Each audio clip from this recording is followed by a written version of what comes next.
ஆமா, சில விஷயங்கள் என்னால இப்ப வரைக்கும் நிறுத்த முடியல.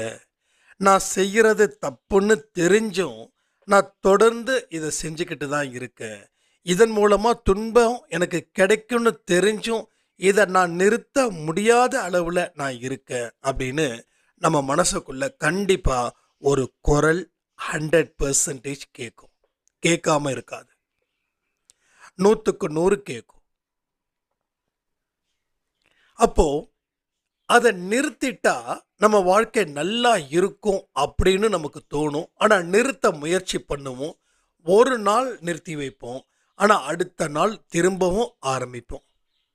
மறுபடியும் 3வது நாள் நிறுத்தி வைப்போம். மறுபடியும் 4வது நாள் ஆரம்பிப்போம். இப்படி நிறுத்த முடியாம நாம தொடர்ந்து பாவங்கள் செஞ்சுக்கிட்டு இருக்கிறதால, நம்ம வாழ்க்கையில நாம எதிர்பார்த்த எந்த ஒரு விஷயமும்